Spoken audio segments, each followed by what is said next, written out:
So I met Roxy through, actually I think it was a Craigslist ad somehow.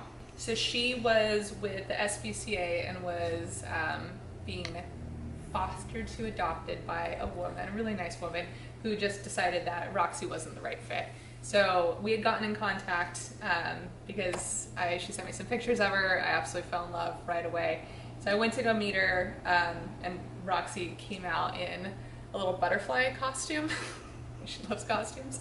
And we just knew right away, like, oh, that's Roxy, that's her dog.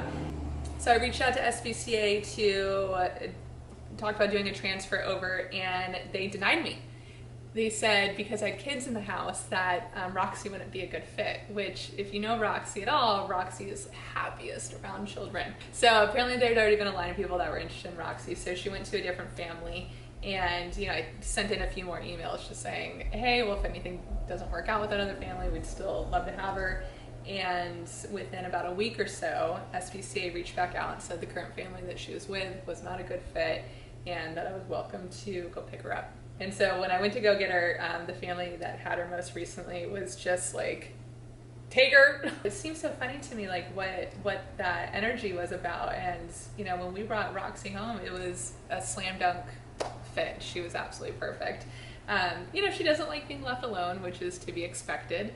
It's a companion dog. She wants to be your companion. So yeah, so that was in the summer of 2020.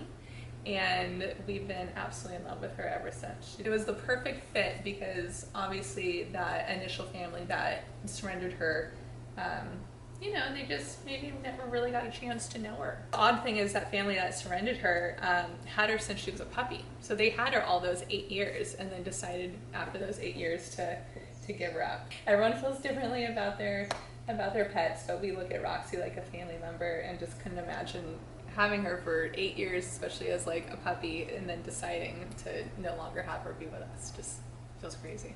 So I used to travel like crazy for work. COVID hit, kind of put a pause to all that, and I got to reassess what my life looked like. And prior to COVID, I'd always had this fantasy about working with senior dogs, but I wasn't sure if it would ever work. And then of course once COVID hit, I was just like, oh, this is my chance, I'm gonna start doing this. She doesn't seem to care about chasing chickens. She's neutral with the cat. She doesn't really seem to care about other dogs. Like, she could kind of give or take. But on the flip side, something that she loves is small children. And so what I noticed is that if we approach a group of small kids that are like from a daycare or like a play group or something, Roxy's just like, oh my God, I'm in heaven. Clearly was bred quite a few times, and so I think she has that maternal, nature to her. I mean, she's getting older now, so we have a few things that we're watching. She's got some, like a small heart murmur, and she's got a few masses on her chest that we have been monitoring. But other than that, she's actually in remarkable shape for her age. We do go on long walks every day, so we try to keep her joints nice and healthy, and it's also a chance for her to say hi to everyone in the neighborhood. Adopting a dog really isn't as scary as I thought it was going to be. It's a lot easier, and the reward is so much better. Like it's so worth it, right? You always got a little buddy with you. I had a chance to be around some like aging dogs, and there's a softness within them. In your golden years, my whole service is to just love you and make your life comfortable, and that's it. There are dogs out there that are just waiting to be loved and cared for and to be welcomed into a family. But there are shelters that just run out of capacity for them, and they have an unfortunate fate. And then when you do buy a puppy, all you're doing is supporting humans breeding dogs for financial gain.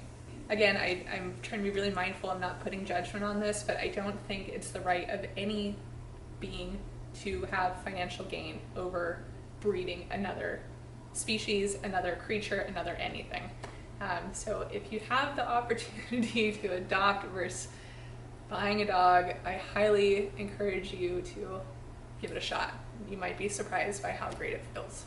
I am so grateful to have had the opportunity to adopt Roxy and give her this second chance at life and love and a second chance at family. And it's really, I'm the one that won out of this whole situation. I love her very much. Roxy! Roxy! We love you.